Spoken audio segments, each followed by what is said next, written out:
Chapter 18. So we're going to be talking about diagnosing all of these kind of infections that we're going to be going over individually in Unit 4. A lot of us already know, because we did our presentations, that we're going to be talking about not just the diseases and how they work and what causes the disease to be presented as it does, but also the ways that we will be diagnosing them and treating them too.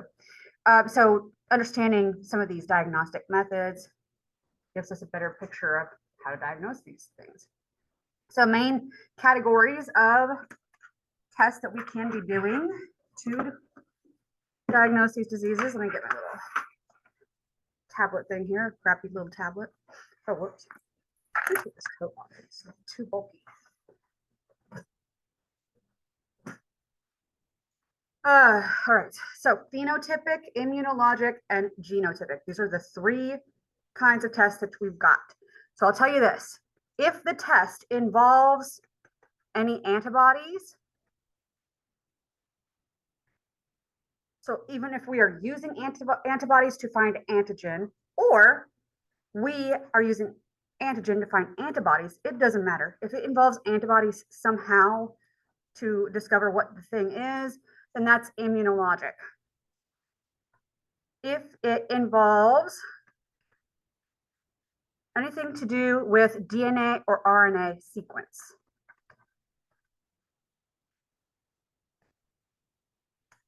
then that's the genotypic or genetic tests. I'm probably going to call them mostly genetic tests.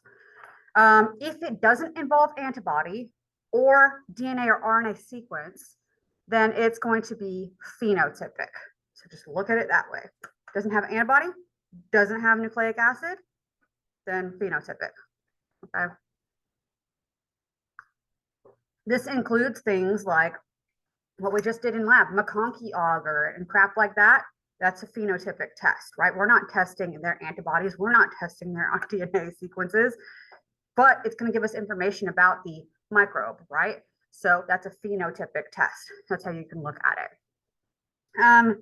We've also had in medicine an increase in point of care diagnosis. This includes point of care diagnosis of certain diseases, like we have at our at home. We have rapid testing for COVID, but they can also use it bedside on patients and not have to rely on what the other option would be, sending it off to the lab and having the lab test it, right? So can you, if you were to work in some sort of healthcare facility, whether it's a hospital or urgent care or just a doctor's clinic, can you test? I did not realize that this got broke off of my thing. Can you test somebody bedside, basically, or in the room where you're actually seating them for COVID? Yeah, absolutely. You could do a swab and like literally run the test right there. You might go into a separate room, but you could do it bedside. There's a lot of tests you can run bedside nowadays, actually, whether you're checking someone's A1C or doing tests for, infectious diseases. If you, as a nurse, for example, could be running that test right there, as opposed to sending it off to the lab to have them run it, then that's going to be point of care diagnosis. So it's pretty good. You can get an answer right there and not have any delay associated with sending it to the lab and then having them test it and then getting back to you. So these are those three categories of tests that we have: the phenotypic, the immunologic, and the genotypic or genetic.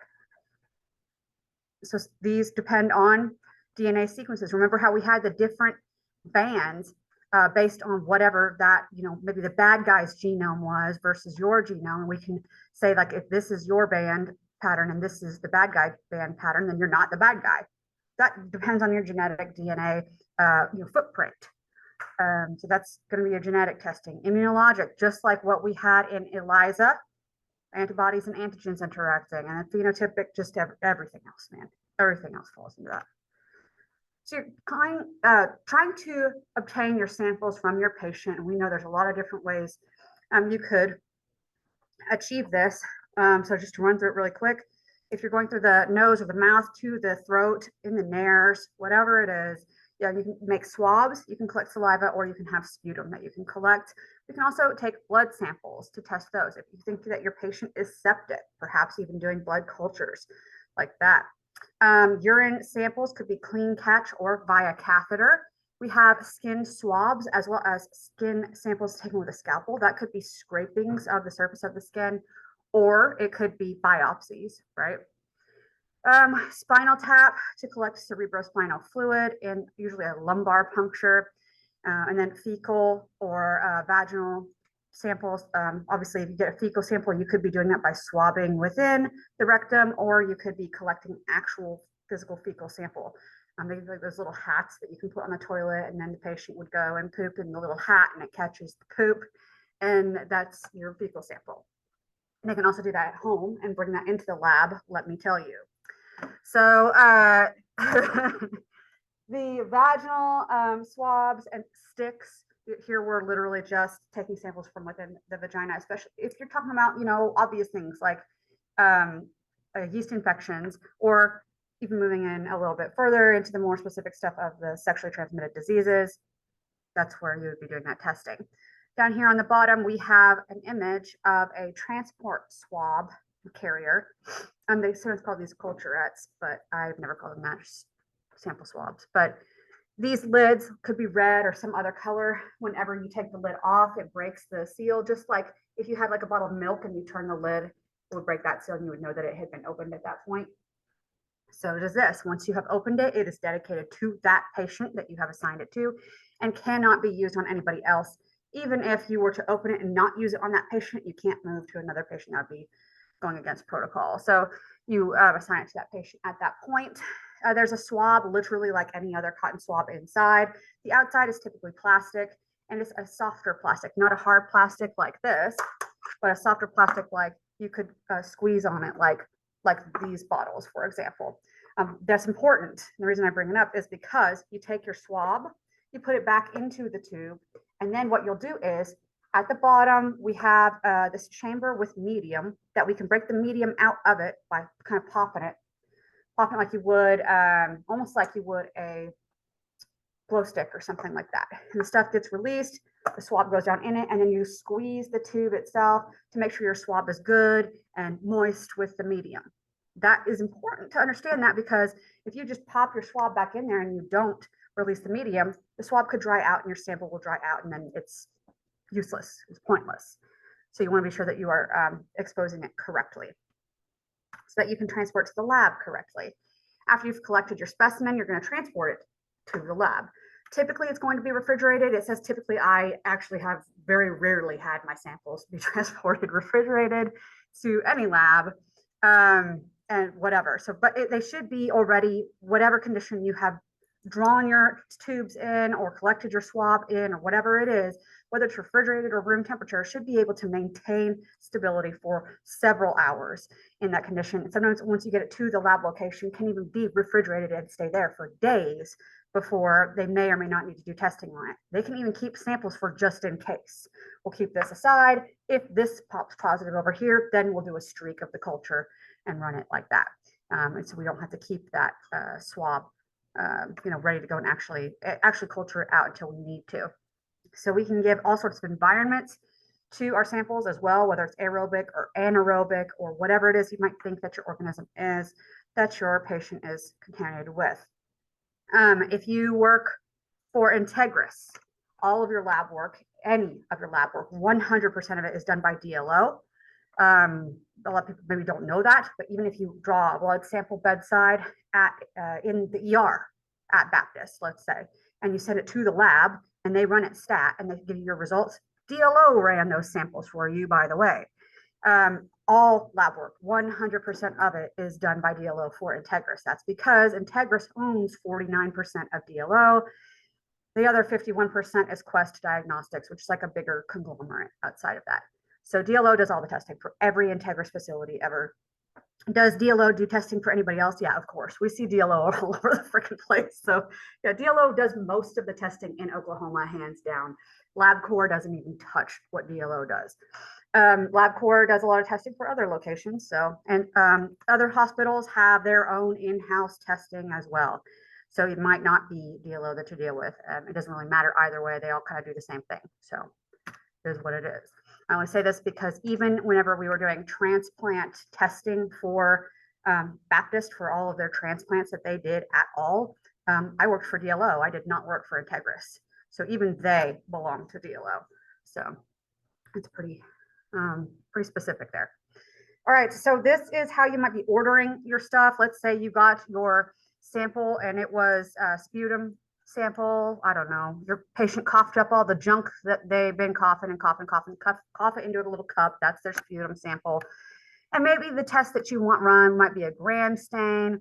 Maybe you want an acid fast smear. That just means testing the sputum itself to see if it is acid fast. And you might reflex to an acid fast culture. If you don't see anything on the smear, go ahead and culture it and then do the acid fast on the culture, whatever. And then that's all you would fill out. And then down at the bottom, they're going to give their results. Was it cocci? Was it bacilli? If it was a bacilli, was it gram positive? Yes, and whatever. And then describe it according to whatever the results were. If you got an acid fast bacilli smear, was it positive or was it negative, and all that.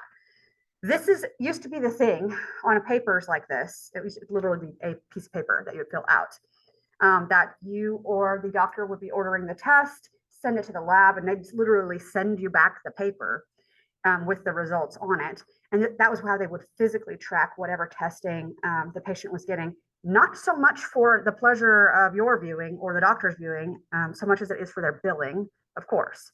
So this is a way for them to track billing. Nowadays, we don't really deal with these papers as much as we have like Epic and stuff, or you will be ordering through the computer system, and or the doctor will have ordered it in the computer system, and then you'll print out the labels and go collect whatever specimen it is and then send that to the lab, and then they will enter the results into Epic and you can receive it that way. So that makes it a little bit easier.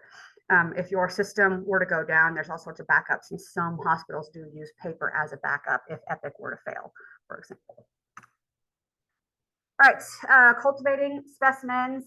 We kind of already know how this would go. If I swab somebody's throat, what type of media I might want to put it on. If I want to grow just anything at all, maybe something like a nutrient auger. However, if you're looking for something specific, if you think if somebody has strep in their throat, you might pick selective media that would select for gram positives and or maybe just strep. Now, we haven't ruled with anything, dealt with anything to culture strep specifically in our lab because I don't have any strains of any kind of strep at all. But there does exist media like that would select for strep. Then you might have differential media that you could plate something on based on whether the media turns a color or the growth turns a color or whatever it is. Like we have in our very own selective and differential media lab, they literally do the same kind of things in microbiology labs at like DLO or whatever, to look at color changes and metabolic differences and stuff. Based on those results of those types of things, as well as like gram stains, whatever, then we can start to break down what type of organism we think is causing whatever the disease is. You look at this specimen under a microscope, it is a cocci, they are round. Turns out in their gram stain, maybe they're gram positive. One of the tests that's very common that you might look at might be the catalase test.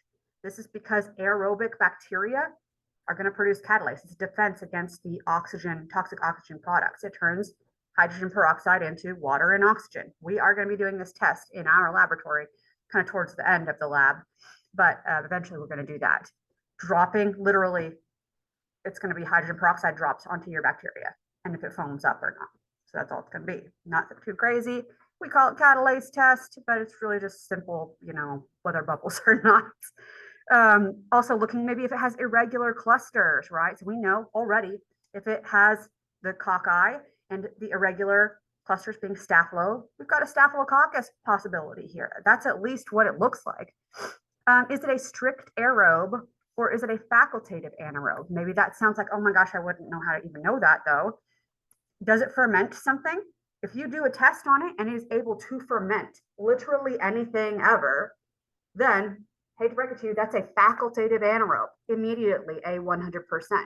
A lot of the tests that we're going to be doing, the tests that we would have been inoculating today in lab, the PR, phenol red carbohydrate fermentation test that we would be doing, if it ferments any of those sugars, that organism is a facultative anaerobe.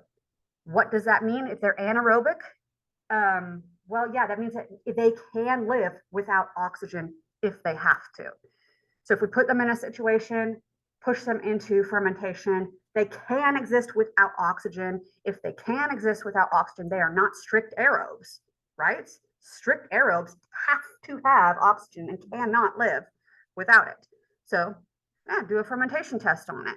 If it ferments, now we know it's a facultative anaerobe. That would include things like Staphylococcus aureus. So we can even break it down that way, do these tests and determine pretty quickly from very basic cultures already what this organism could potentially be.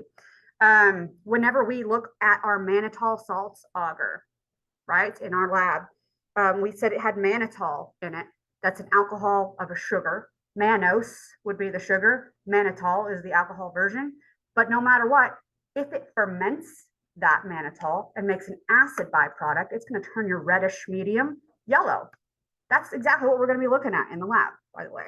So that already right there is a type of fermentation reaction that we can see that we actually do quite a lot to test for Staphylococcus aureus, because it can ferment that mannitol and turn it into an acid and turn mannitol salts agar from red to yellow. So that's a real thing that they use in hospitals.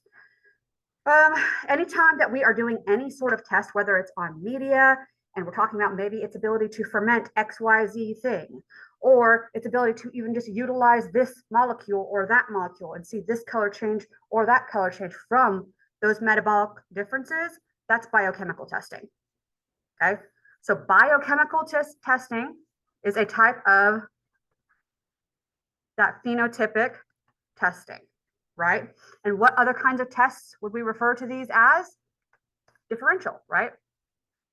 Because we often have color changes associated with whether or not you use the thing. So all of these terms are going to apply to those types of tests.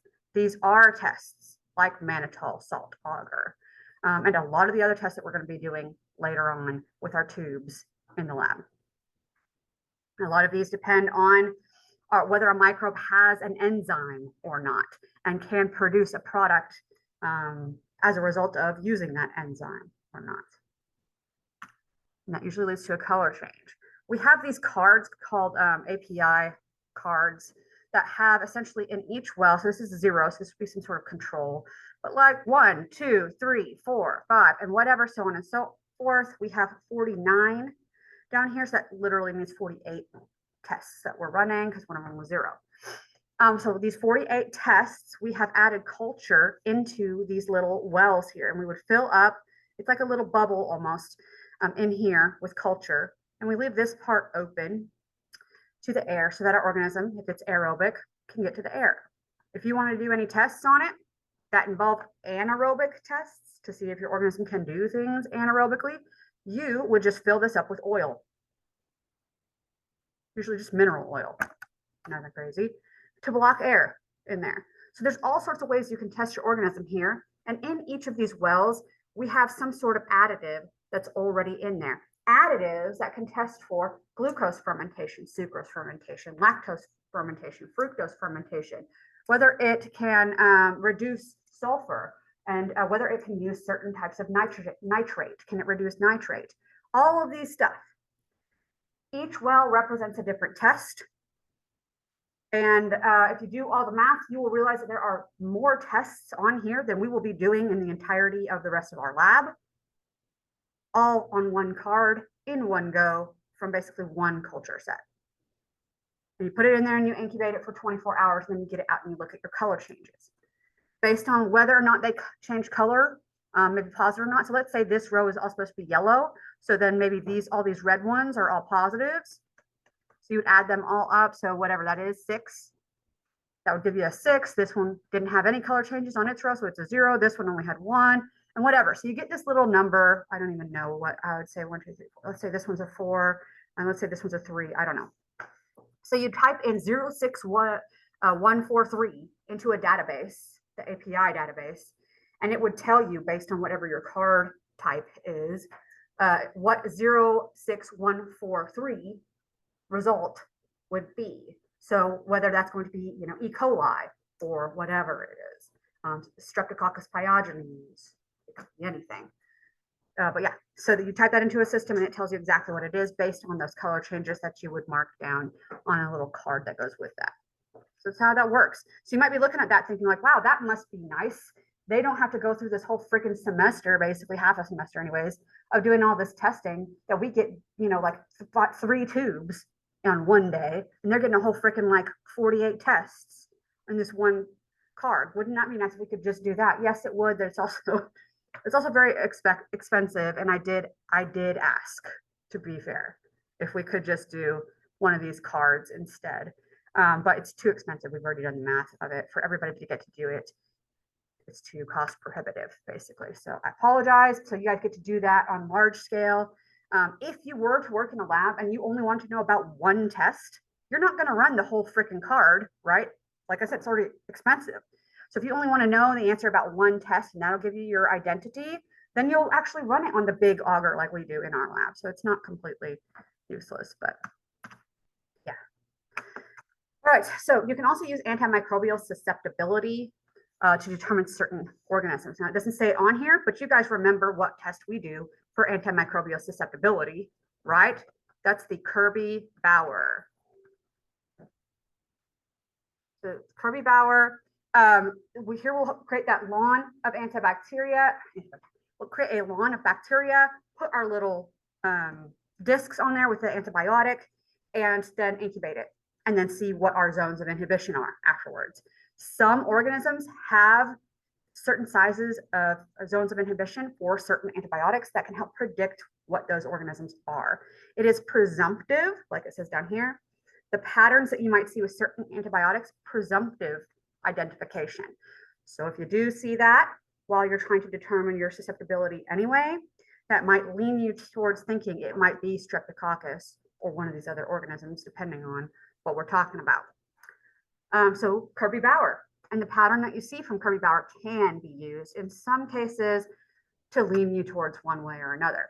Another test that we can use, sort of random one, but it is a phenotypic testing, is phage typing. Every phage, every bacteriophage, which remember bacteriophages are viruses that infect bacteria, infects only like one species of bacteria.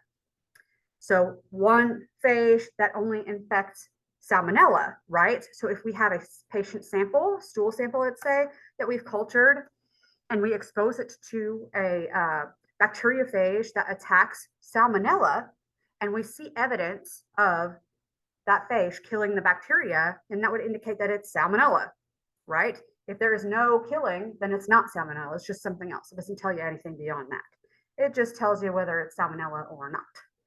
If you want to try it to figure out what the other possibilities could be, whether it's E. coli or not, you need to do another phage, right? So that's that. So all these things can be used to help with identifying based on that. The other thing is, if I take a sample of somebody's stool and I think that they're having some sort of E. coli infection, and I take a sample from their stool and I swab it onto this auger, and I only get a couple of colonies of E. coli. Does that mean they have an infection? Well, there is E. coli there, but that doesn't mean that they necessarily have an infection, right? Because people can just have E. coli as part of their normal biome. So how does that indicate infection or not? Not necessarily anything, right? If you, however, swabbed from a fecal sample and saw just like hundreds of colonies of E. coli, that's probably an infection. You shouldn't have quite that much E. coli in the sample. So that's something you would have to consider. This can still be here even when it's not an infection. You have to consider that. However, if you have even one colony of Mycobacterium tuberculosis or any other true pathogen, things that are always pathogens and never found as part of your biota, like tuberculosis, you see even one colony of those guys, that is suggestive of disease, of infection there. So that's something to consider. Can this thing be part of the biota normally? Is it overgrown past what we would normally see from the biota, or is it a true pathogen? It shouldn't be there at all. There's drawbacks, of course, with using any of these methods that I'm talking about before this. Some of them you can test directly on the sample and you don't have to culture up first. That's fine. But if you have to culture it up first, like doing antibiotic susceptibility, you have to wait on your culture to grow. If you want to see how your bacteria interacts with certain fermentation products, you have to wait for your freaking culture to grow. right? We're talking 18 to 24-hour incubation minimum. I know ours in our lab is about 48 hours, just because that's how often we go to the lab. If you guys take my class in the summertime, we meet every single day in the lab, and they just put theirs overnight and they do the same test that you guys do. They don't need to go 2 days. It's just that's how often I see you guys.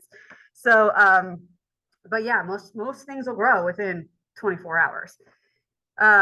If you look at something like Mycobacterium tuberculosis, those guys double in a much, much slower fashion. So you're going to be waiting more than 24 hours. You could be waiting a week on that culture, sometimes even longer, depending on certain organisms. So that's a problem. If your patient is sick right now and you can't wait on cultures for that, you need to do other types of testing that don't involve culturing, right? Or at least start them on some sort of medication, give you an idea of where to go until you can get more information about it from the cultures. All right, so this is just summarizing all that stuff we just talked about. The next groups that we are going to get into, immunologic, and then we're going to get into genetic, right? So phenotypic sometimes relies on culturing. That can take a long time and be prohibitive. It can sometimes give you general ideas, but not be super specific. Immunological methods, however, rely on antibody-antigen interactions, and we know those are always specific. We learned that with the ELISA. So anytime that you're using antibody or antigen interactions from serum, remember this is going to be the liquid portion of clotted blood. Liquid from clotted blood. All right, that is serology. Serology, serum. That's all that's talking about. So if there is any serum involved or the antibody came from the patient's serum, then that is serology. Right, so that's all they're talking about. This is going to utilize the concept of antibody-antigen interactions that are so specific and defining that there shouldn't be too much vagueness, not pointing you in this general direction so much as giving you exact yes or no answers about things now. So we can detect unknown antibodies as long as we have a known antigen, right? So if you are trying to determine if your patient has an antibody against something, you're doing an HIV test and you're trying to see if your patient has any antibodies against HIV, you better have the HIV antigen in order to test that. Otherwise, what are you testing? How are you doing that? That doesn't make any sense, right? So you have to have one or the other. You have to have antibody or antigen that is known. You have to actually have that in order to test whether, yeah, your patient is going to have that or not. So we can test sera, urine, cerebrospinal fluid, whole tissues, which we'll get to in a moment, and even saliva for the presence of antigens or even antibodies, depending on the fluid. Here are the basic principles of serological testing. Come back to our concept of blood typing, okay? If you have a blood cell, let's say this is your blood cell, okay? And on the surface of your blood cell, you have A. You have blood type A, right? And you have antibodies that's CA. So this interaction happens here. The antibody sees the A and it binds with that. And maybe also across the way, we have another one. This is another A and it's to another cell and whatever. And you'll get a whole bunch of these guys. You know, we have this guy and an A, whatever. That looks like an F, but let's pretend like that was an A, and whatever. So there's all your cells, and we can see that now we're creating, just like we were seeing over on our previous example of agglutination, we are agglutinating red blood cells as a result of antibodies binding to stuff on their surface, right? So this is going to be agglutination.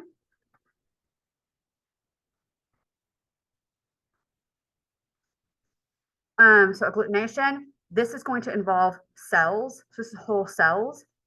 We can also do like what we have in our picture over here, pretending that those little circles that we're binding around and connecting together are just antigens, parts of something.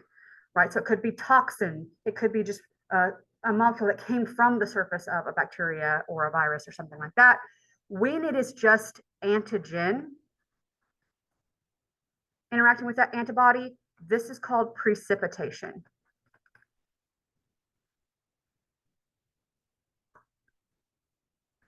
So this is usually in solution.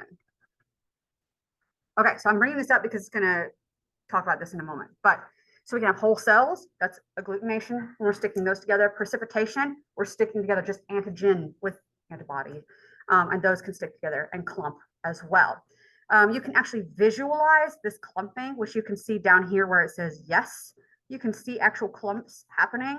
In the no area, it's clearly just like still mixed up and cloudy. There's no clumping happening there. You can see clumps from the cells clumping, or if you are precipitating out of solution, you might see clumps, or it might just settle as like one little bead at the bottom. That can happen as well. But anytime you see clumping or settling like that, precipitation, that's going to be positive for interacting with that antibody. So here we have a patient's serum. Do they have the antibody or not? Well, we have to have a known antigen to test that. So our known antigen plus the patient sample, if it is clotting up and agglutinating clumps, then we'll see it's positive. If they didn't have it, then it won't. On the other side, what is the identity of the microbe that our patient has? Our patient is sick. What are they sick with? That's the question. We took a sample and streaked it onto a plate. We're going to take one of those colonies from our plate. All right, we might have done the quad streak method, right? We take one of those colonies, probably from quadrant 4, right? And mix it together with different kinds of anti-serum. In this case, we're starting off with Staphylococcus aureus serum. And that serum means that there's antibodies against staph. Antibodies from staph, cell from the patient sample, mix it together. Does it agglutinate or not? Right? So, and if it does, we get that clumping you can see here. If not, then it might look like that, and you might test something else instead, right? Some serum from strep, let's say. So that is the principle of serological testing. Sounds familiar, right? Sounds an awful lot of the principle that's behind ELISA, which is exactly how all of the immunological testing works, okay? Okay, so here are some of the ones we're gonna talk about. Agglutination and precipitation, we just mentioned those. We're gonna first get into immunochromatography, then Western blot, fluorescence, ELISA, and then certain in vivo tests, which, hey, we already happened to have talked about this in the last chapter, type 4 sensitivity TB skin tests. So that's in vivo, right? That's in actual living tissue. Are we testing for immunological reactions there? Yeah, so that's an immunologic diagnostic method. So let's go through these. Luckily, you guys already know one of these, which is ELISA, right? Yes, this is just getting back into agglutination versus precipitation. Remember that antibodies don't just only necessarily bind with antigens. The way they bind with antigens is by associating with the part of the antigen called the epitope. So I'm bringing that up because you guys know that that's going to be on the test about chapter 16 anyways. So yeah. Fine, that's good. We already talked about these, so we don't need to go over it again. Let's move into immunochromatography. This is a nice fancy word, isn't it? Immuno, we just know that there's going to be antibodies involved. Chromato, this is color. Graphy, there's going to be some picture generated in the end. That's literally all that's happening here. This includes any lateral flow test, like at-home rapid testing, like COVID tests and pregnancy tests. So suddenly this has become quite familiar to us, and it's not as complicated as we thought it would be, right? That's all this is dealing with.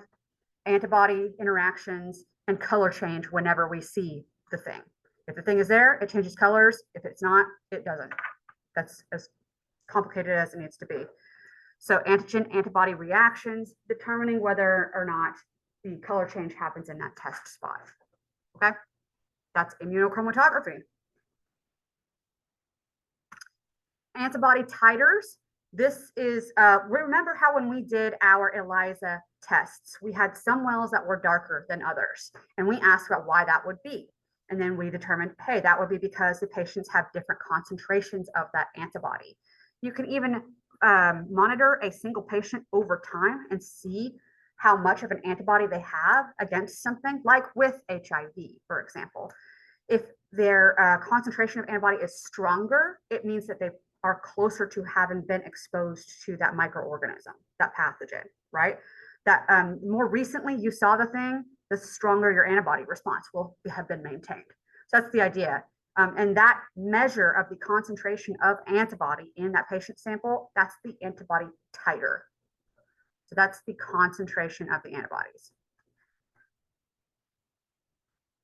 It says down here, titers are often used to diagnose autoimmune disorders. So we can look at how many of an antibody you have against certain markers of self that indicate lupus or rheumatoid or whatever it is. And that can give us a sense of how strong your autoimmune reactions are to certain things. All right, serotypes. Serotyping utilizes antigen-antibody interactions against certain microorganisms and whether or not they have certain parts. So whether you have a capsule, whether you have a flagella, whether you have certain molecules in your cell wall or your cell membrane, whatever it is, you might be E. coli that has a capsule or E. coli that doesn't have a capsule. We can mix you with an antibody that recognizes E. coli capsule and see if you have it or not. E. coli with capsule, we might call it E. coli A, and E. coli without capsule, E. coli B. Those are serotypes. So it's just looking at the presence or absence of aspects of pathogens using antibodies to determine if it's there or not. That's all serotypes are. So it's just bacterial subgrouping. Sort of like strains, but instead of looking at it genetically and comparing them that way, now we're literally looking at them based on antibody reactions. So serotypes, like serum. All right, Western blot. I have done so many of these, you guys, I can't even tell you. Western blots are a lot like gel electrophoresis of DNA. Remember how we talked about DNA? It migrates, you turn on the electric current and it migrates to the positive, and the smaller ones move faster and the larger ones get stuck. And then once it's done running, small at the bottom, large at the top, and it separates out the different bands of DNA fragments. We can do this exact same thing with proteins, it turns out. So different sizes of proteins, antibodies might have one size, this protein might have this other size. We can take a patient sample and treat it this way, separate it out, and then look to see if those separated bands happen to be this antigen or this antibody, depending on how you're looking at it. So basically, this is how it works. Here is your gel, and it's called SDS page. Don't worry about what that means, but it's polyacrylamide gel electrophoresis. And these little white spots here are going to represent what would be bands, but you can't see them just on the gel by itself. They don't look like anything at face value, okay? So we've taken our gel, we've run things out, we've separated our protein bands, and now we're going to transfer everything to a little membrane, which it says membrane down here, right? We've got blotting papers to help sandwich everything together. We put electricity now, instead of from the front of the gel to the back of the gel, now from the top down. And we've sucked those proteins onto this membrane. Now that we have the membrane, it still has those bands on there. So there might be bands all over the place. But the one of interest is in the little one that they've marked here. We can even mix it typically with milk, believe it or not. We will take dried milk and mix it into a solution to make sure that if antibodies, so proteins can stick all over this paper, and we're about to test with antibody to see if proteins are there. Antibodies are proteins, right? Could they stick on the paper too? Yeah. If I just mix in protein with that paper, it's just going to coat the whole freaking paper. So you have to block it first. So what you do is you run your thing, transfer it to the paper, block the whole thing with milk. So now you can't just have rando protein sticking on there. Anyways, now that we've blocked it, we introduce our antibody sample. It sticks to that band. We can even mark those antibodies with secondary antibodies that are either fluorescent or radioactive or whatever it is, and then be able to detect it with some sort of photo mechanism, or looking at it literally directly with your eyeballs, depending on what you used. There's all sorts of different ways you can do it, but yeah, you can see your band there. Oh yeah, we see our band there. If we can see the band there, then that person is positive for that antigen. That's what this is, okay? So you separate your proteins out. One of that might be COVID antigen. You've got it on the little paper, and now you're going to bind it with your antibody. If it binds, then that means it's there. So positive for COVID or whatever. This is one of the most important confirmational tests in laboratory diagnostic testing. If you go in with HIV, and they're going to look at your ELISA to see if you've had antibody to HIV in certain HIV strains, then they will put your sample through Western blot after that to confirm whatever your test was on ELISA. It's extremely expensive because this has to be done by an actual person. There's no machine that does this. So that's the part of it that makes it expensive. But yeah, anyways, moving on. That's Western blot. Definitely be aware of it. It's like gel electrophoresis with proteins, and then checking for presence of those proteins with antibody. Immunofluorescence testing. This is a direct test that we're looking at first. In the direct test, we are asking, I'm sure you guys are familiar with this one, right? Does the patient have the antigen? All right, it's the same for immunofluorescence as it is for ELISA. Same question that we're asking with our direct test. Anytime we're doing any immunotest, if it's a direct test, we are asking, does the patient have the antigen? Okay. So what we will do is take a sample from our patient, maybe the serum, maybe some culture, whatever it is, mix it with an antibody that is fluorescently labeled. So it's literally these antibodies here, these little light bulb things at the end of them, cause them to glow under certain laser light settings, literally glow. And if those antibodies stick to the target is there. If you see glowing, the target is there, the antigen is there. And it's pretty simple like that. So what are we doing here? Patient sample, bind it with antibody, fluorescent antibody against the syphilis spirochete, or the bacteria that causes syphilis, that's spiral shaped. And if we see glowing, that person has syphilis. So what does this person have? They have syphilis, right? We see it there, even see the little cells there. So that is how immunofluorescence testing works. Pretty straightforward, right? Just use an antibody to say if it's there or not. In the indirect fluorescence, we are asking, does the patient have the antibody? This is almost exactly the same as what we would be seeing with the ELISA. You have a known antigen, you add the patient sample. If it has the antibody there, you will see that one with your secondary antibody that has some sort of fluorescent molecule. Remember though, in ELISA, instead of a fluorescent molecule, you just have an enzyme, right? So it's the same freaking concept here. It's just fluorescent instead of enzyme. Okay. Thankfully, that leads us to ELISA, which we already know about.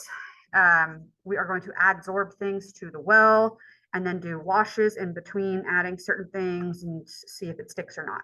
That's the idea. So in the indirect, which is the one we learned about in our actual testing and in those wells and those plates that we had, does the patient have the antibody? We have a well, we have a known antigen, we add the patient sample, they have the antibody, we have a secondary antibody that sees human antibody, and it has the enzyme, this enzyme plus whatever its substrate is, and then that would lead to color change, right? Color change happened. If it didn't happen, it means you didn't have the antibody to the thing. We remember this. So here's a picture that will walk us through it a little bit more clearly than what I drew. You have a positive sample on the left and the negative on the right to help us determine the difference. We've added our known antigen. So let's say it's HIV antigen in here. Yep, it's going to stick no matter what. You add the patient sample. Patient on the left has antibody to HIV. They've seen HIV before. The other patient has rando antibodies, maybe to like COVID, maybe to whatever, but it isn't HIV. So it's not going to stick. So these guys will just get washed away with the next wash, right? Anyways, this guy stayed on. Now we can add a secondary antibody to recognize the antibody is still there. Add in this substrate. The enzyme that's on the secondary antibody cleaves it to lead to color change. Yay. And none of that will happen if it didn't stick up here, right? So no color change. That's indirect. With ELISA, the direct one that we learned about was the sandwich method. So this one, and this one, we had a known antibody, maybe let's say antibody to COVID, add the patient's sample, they have the antigen, and then to double check that the antigen is there, we add the antibody again. This time it has the enzyme on it, we add the substrate, it leads to the color change. And that's the idea of how the sandwich one works. It's sandwiched between two antibodies. There's a picture of it too, if you guys like that sort of thing. No positive and negative on this one. It's only just positive on this one for some reason, but you would get the idea if it was negative. So that's the sandwich. That's the direct method for ELISA. Of course, there's a nice little picture to remind us of our 96 well outcome. You can do several patients at once on a well, or you can test several patient samples from one patient or several things all in one. It just depends on what you're doing. So we mentioned in vivo testing with our tuberculin reaction, a skin test for tuberculosis. That is an immune response in your living body. That counts as this. All right, when we talk about these immune tests, we have to come back to this concept that we have learned about previously, specificity versus sensitivity. Specificity, we want to get rid of false positives. I don't know why we have to behave this way if they're false. We want to get rid of any false positives. And sensitivity, we want to get rid of false negatives. So specificity is the property of a test to focus only on a certain antibody or antigen. So we're only going to bind with COVID. We will not be cross-binding with anything else. You won't accidentally test positive whenever you're near something else. It's only ever going to be positive whenever COVID is there, right? So that's the idea with specificity. We are specific only to this thing. We do not want to have any false positives. However, if you go too far in that direction, push too far, you risk false negatives in that case because you might be getting so specific that you risk some of the reactivity. But yes, so sensitivity is the other side of the coin. We don't want to have any false negatives. So we want to detect even the smallest amounts, the minute quantities of antibodies or antigens. So even if you have the smallest tiny, even just one viral particle, we will get a positive. So we don't call anything negative when it should have been positive. Even if we have only just one little virus, we should have called it positive. We want to be sure we get it. No false negatives, right? Here, if you push that one too far though, you want to be sure you pick up every little thing. Now you're risking a false positive. So of course, what do you want? You want to have overlap here as much as possible. Avoiding false positives by having that specificity, avoiding the false negatives by having the sensitivity. Wherever you can, have both of them in good measure for the best tests.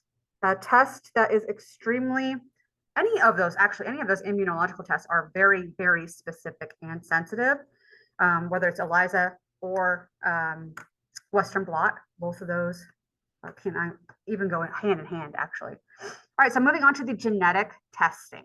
All right, anything dealing with a DNA sequence, starting off with PCR, our good old friend where we are just going to be amplifying DNA or RNA, nucleic acid, we should just say. But there you go. We will take one copy to make two. Those two copies will become 4. Those 4 become 8. The 8 become 16, right? We learned this the hard way probably for the lab test, and so on and so forth, until you have upwards of billions after about 36 or so cycles. We can do this for a lot of different organisms. bacteria, viruses, protozoa, fungi, all sorts of stuff. There's a bunch, unfortunately for you, there are a bunch of different kinds of PCR tests that can be done. To begin with, we have real-time PCR, or what they would call quantitative or qPCR. Here, we would say the A, the T, the C, the G of DNA, each has its own little color of fluorescence. And every time we add an A, we get a pop of A color. Add a T, you get a pop of T color, and so on and so forth. And the machine can monitor these pops of colors as we go and literally tell you the sequence that it's reading as it's adding on these nucleotides. So you can see that if we're continuing to add on nucleotides as we multiply round by round by round of PCR, then you must be multiplying whatever your goal target is.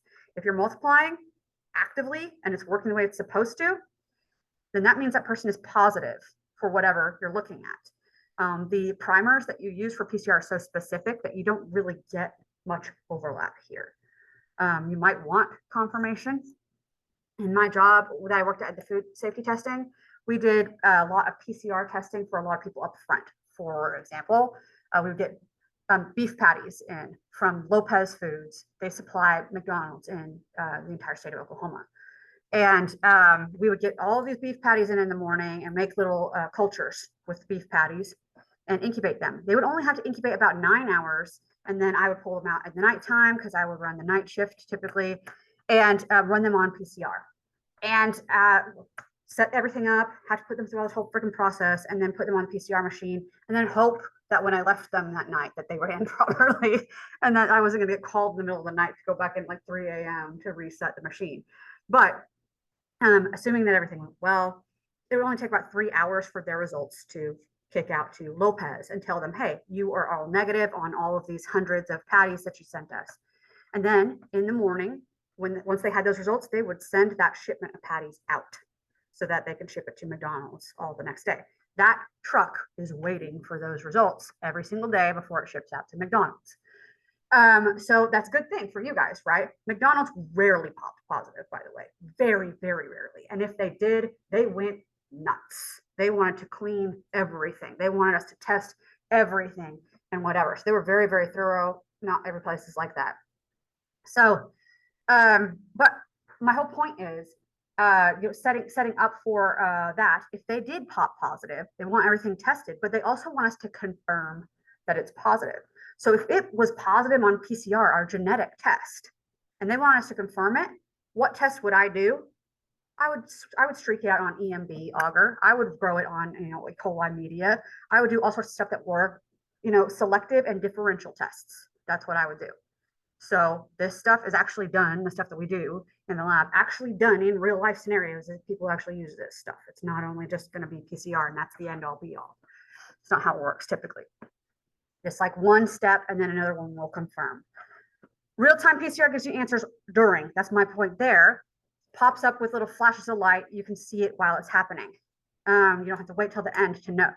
Reverse transcriptase is that enzyme that HIV makes. Remember to turn its RNA genome to DNA and put it into your DNA?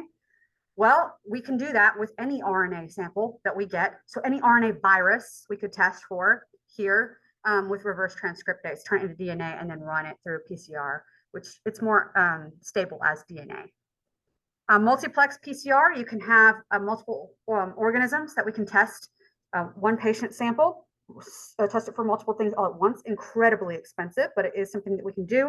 If you go into some clinics and even at Baptist, get a swab of like someone's nares or whatever it is, and you can run PCR to test for flu A, flu B, COVID, and RSV all in one PCR test. It's pretty, nice. Expensive, but nice, right? Very useful, great, modern technology. Pan-bacterial qPCR, really just going to tell you whether there's bacteria or not. It's going to be a lot cheaper though than doing the specific tests. Moving on from PCR, where we're just adding in the nucleotides to see if something's there or not. Hybridization is going to work by taking specific sequences of DNA that are indicative of the presence of something. To see if they're there or not. So if there is a gene that signifies salmonella and it codes A, then you might make a probe that says T, T, T, T, T, T, T, T, T, and see if it matches. And if it does, then that says, hey, this person has salmonella. So it's a little bit faster and easier, cheaper as well than PCR can be. Depending on what you're looking for, you can actually use this sort of thing in whole cells, which is why I mentioned earlier the whole tissue samples. We can take someone's biopsy and actually take a slice of that and see if we have probes. Now, how would you actually see that? How can you see salmonella A binding with your probe T, T, T, T, T, T? That's a good question. I'm glad you asked it. Okay. So we have something called fluorescent in situ hybridization, which is exactly what I'm talking about. We link a fluorescent marker onto the TTTT thing, and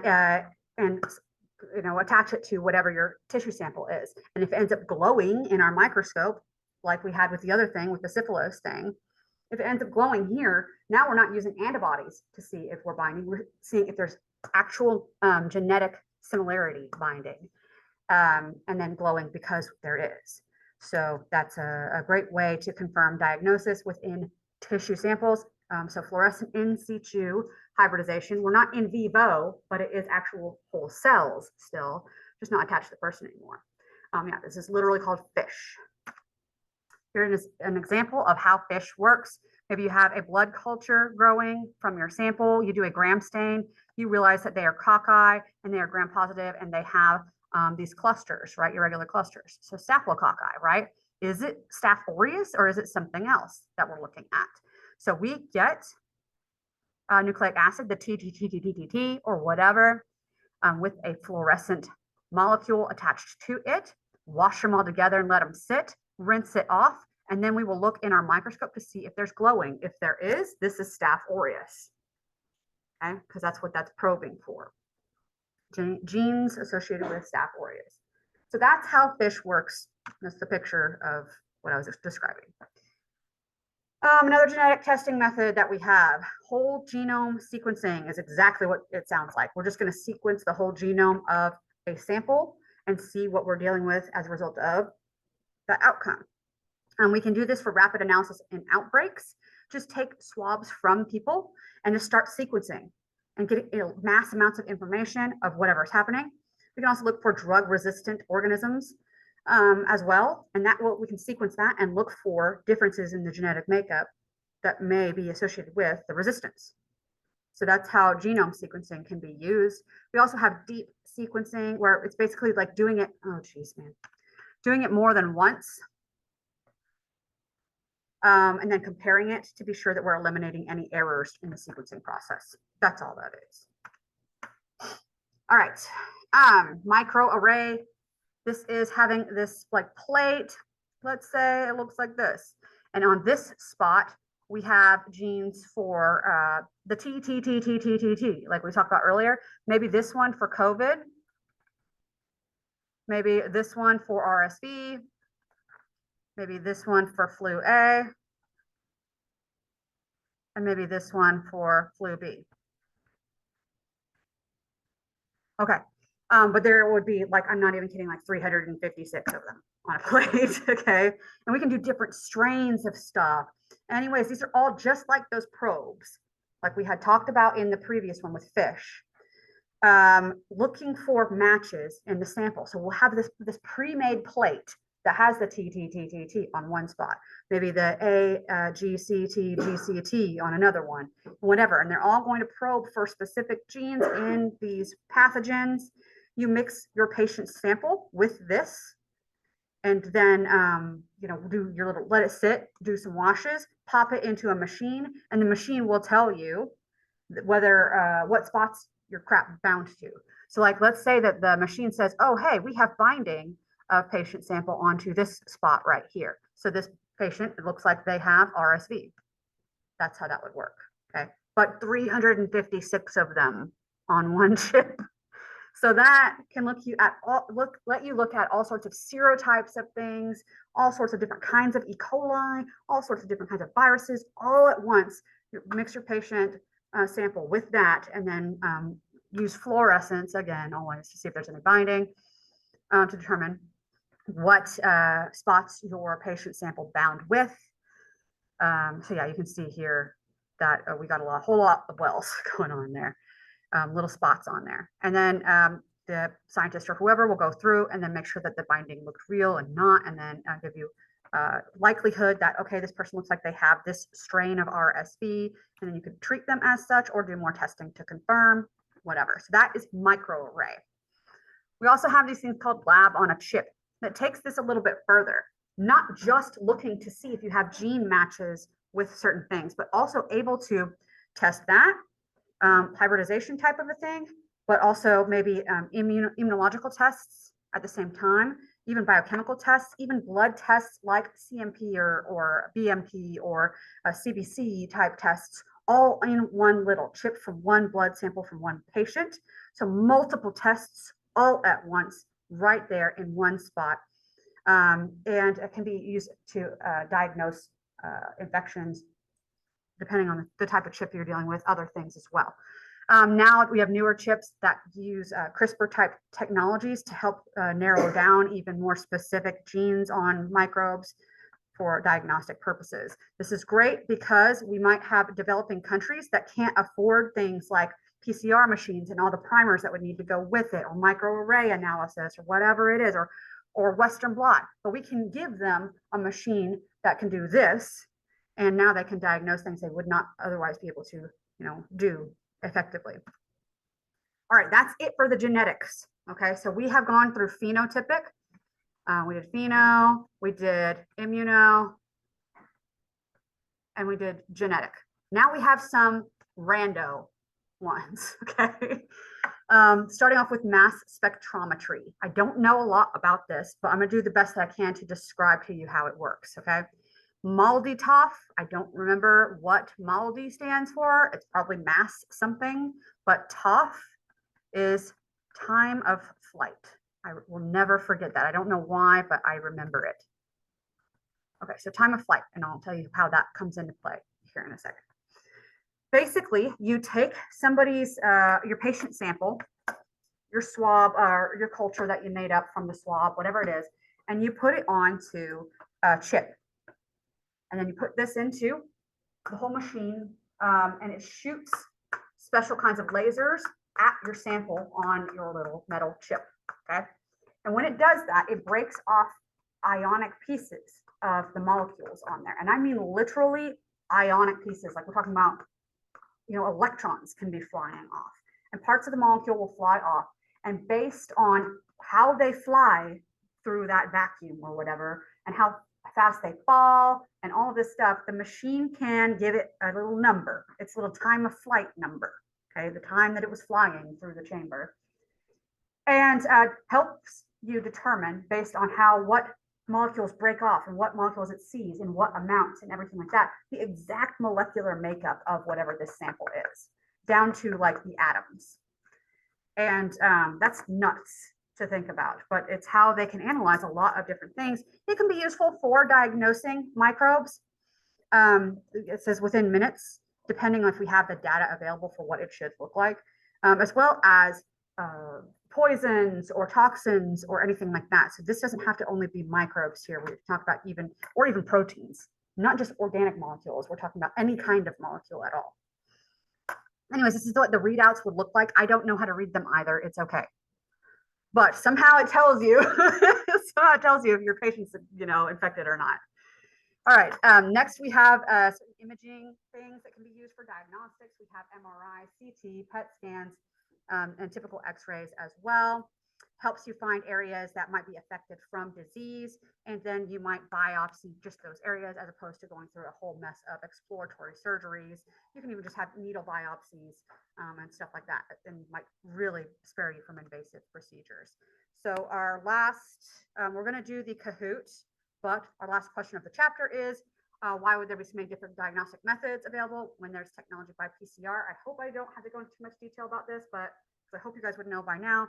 PCR, number one, it's expensive. Number two, you have to have the right primers for the disease. Number three, it's not always going to be effective to do PCR compared to just running other simpler tests. So there's even more reasons than that, but those are some good ones. Let's do it.